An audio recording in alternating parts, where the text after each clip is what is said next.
Okay, welcome back again. Jim Broomall here from Shepherd University, and I'm extraordinarily pleased to welcome Dr. Joe Rizzo, Executive Director of the Loudoun Museum. I've known Joe now for a number of years. We've been very happy in recent time to partner on a couple different programs, and we're extremely pleased to have him here today to talk about the role of the 8th Virginia. To just quickly orient you, and Joe's going to do most of the talking here, but just to quickly orient you, off in the distance, Pat, if you can, we can see the Gettysburg Turnpike, and then off in the far distance, if you can catch that, Pat, we can see the roof line of the Cadore Barn. And then we're to the front of the Seminary Ridge. And so again, just to kind of give us some orientation as to where we are geographically on the battlefield.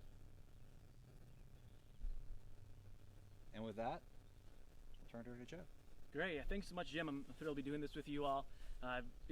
For years come to Pickett's Charge, and I'm happy to be able to talk about it now with a whole new audience. And one thing I've noticed is that Pickett's Charge is long remembered for its failure and its carnage. And I think because of that, though, it sometimes leads to some misconceptions that what this is simply just at the end of the battle, a frontal assault that comes to clear failure. But it's much more complicated of an attack than just simply a frontal attack. There's a lot of maneuvers that they have to do once this begins. Sure. But I want to tell this story particularly through one regiment, though, and that's the 8th Virginia Infantry. It's a primarily Loudoun County raised unit, some Prince William County and some Fauquier counties, but Northern Virginia raised. And they're raised the spring of 1861, just after the secession crisis, and Eppa Hunton, kind of a politician slash turned colonel, is the one who brings them together and trains them in Leesburg, Virginia. And they're engaged not too far from where you are, right? Is that correct? Very Absolutely, early on in the yeah. war. So they get jumped in pretty quick, not just with 1st Manassas when they fight on Henry Hill, but then just a few months after that, they're primarily the ones involved with Ball's Bluff, Right, of course. Just about a mile and a half from Leesburg. Okay. And there you see Eppa Hunton, but then also they're known as the Brothers Regiment and sometimes the Berkeley Regiment. That's because they are very much a regiment of brothers, and most notably the Berkeley brothers. They're 4 brothers who help with recruiting, training, and they're all officers in the 8th Virginia, and they're all here at Pickett's Charge, and they're all going to suffer in one way or the other. Okay, and that gives, I guess, voice to one of the things we've been talking about over the past 2 days, which is the kind of kinship networks and friendship networks that entwine these regiments together and build, in some cases, almost bonds of brotherhood, or literal brotherhood in these cases. Yeah, it's literal and figurative with the 8th Virginia. Again, there's 80-plus sets of brothers who fight within the regiment during the war. Yeah. There's several sets of 4. The Berkeley is just the most well-known. But they're tested here like no other spot, and you see a lot of ends of those close relationships and brotherhoods that they form. Okay. And for this regiment, even though they're at Ball's Bluff like we talked about, they're heavily involved in the Peninsula Campaign. They're really a lead unit in Gaines Mill during the 7 Days Campaign.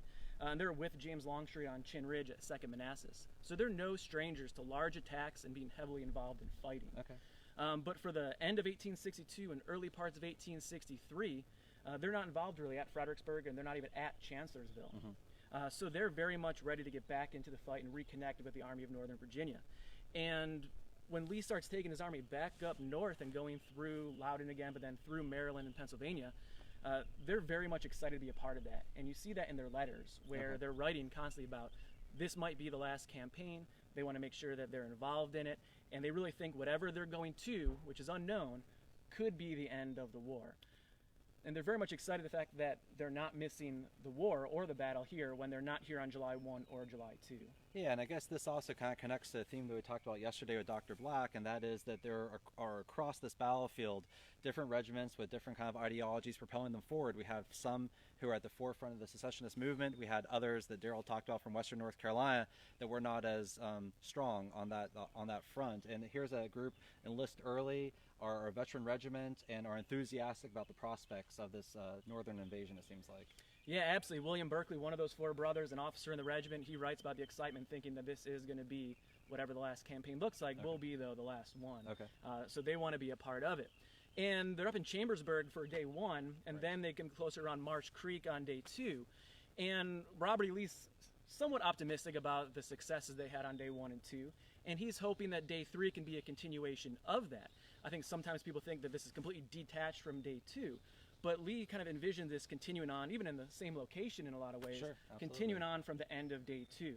Pickett's his last fresh division, though, and he's bringing them up He wrongly thinks they'll be in place for an early morning attack in coordination with Ewell, but that's not quite the case. It'll take Pickett longer to get his division up than planned. He gets them on the road coming up here through the fighting on day one, but they don't get into place behind where the camera is now within the Spangler Woods until about 8, 9 o'clock. And they arrive in order with which they're marching up. So James Kemper's brigade comes in first. They get placed behind the Spangler House, now where you're going through now, which is the orchard, and then the Spangler Woods behind it. Kemper's brigade comes in first, and then the 8th Virginia is the regiment leading Garnett's brigade into place, and then Armistead's following suit.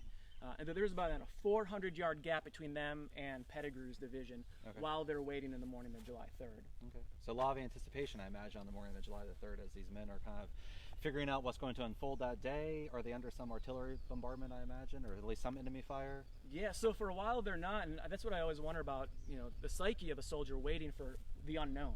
They don't know what's coming, they're not sure what to expect.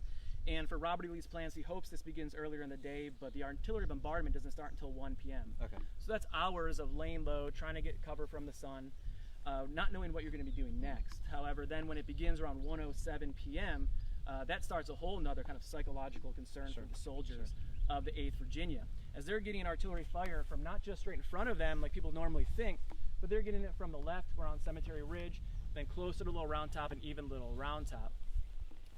And for this next about 25 minutes, then pushing to an hour, the torment had to be incredible for the men of the 8th Virginia, because there's really no shelter that you can find. Right. Branches are falling everywhere, limbs are falling everywhere. They're already surrounded by the acrid smell of battle after 2 days, and there's really nowhere they can go. And they're seeing that firsthand. And the key part of the artillery bombardment, I think, that afternoon isn't the death toll, it's the psychological toll. No, I think that's a really and you good see point. that all throughout the writings of the 8th Virginia. Ben Jackson and Albert Morris are two guys who met each other when they signed up in the spring of 1861. They're killed by the same shot that comes through the lines for the 8th Virginia. Edmund Berkeley writes about how Albert Morris's brains were splattered on his hat and got on the faces of the men of the 8th. So I mean, that's a sight you can't not see. Right. Yeah. You'll always get to remember that, and that's what I think is so noticeable about how they write about this. And you're familiar with Albert Shotwell. I am, yeah. Indeed, Shotwell mentions how when he's in the tree line, he sees a shot, hears a shot go right over his head. He turns around, then writes after the fact that he saw it cut 2 men in half. Oh my gosh. So those are things that are horrific for the men experiencing them, and these aren't video games; they don't disappear. Right. They're then still surrounding them on the hot, July day. But there are some moments of kind of levity and just odd moments too by some of the soldiers. There's a guy named Dick Maddox, who's a private, who wants to go fill up some of the canteens for the men of the 8th. And it had to have been the Spangler House where he took them, this area here, looking for a well, but it was all dry.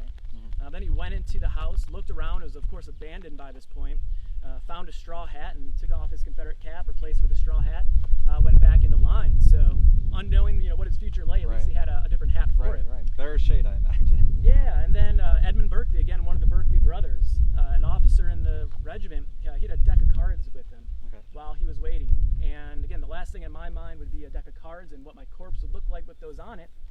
But in Victoria's standards, he doesn't want that to be found on his body if he is deceased. And he writes after the fact that he played countless hours by fires with Richard Garnett and Epahunton, but he puts those under some rocks, so he's not found with them on there. Okay, that's amazing. Again, that connectivity between the home front and the battlefield that we sometimes erase, but is always right at the forefront of soldiers' minds.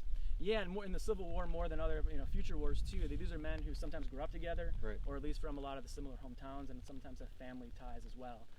So they're the ones that will be going in this together. And strategically, the 8th Virginia and really Garnett's brigade, they're not crippled by the artillery bombardment for that hour, roughly from 1 p.m. to 2 p.m. It's really the psychological strain that's more than anything, between that and the heat and not exactly knowing what's to come. Okay, perfect. So I believe we're going to take a bit of a break. We're going to walk towards the area of the Kadori farm. And we'll follow their movements through, and we'll see how it ends up for them. Okay. Thank you all so much. We're going to come back to you live in probably about 10-15 minutes time.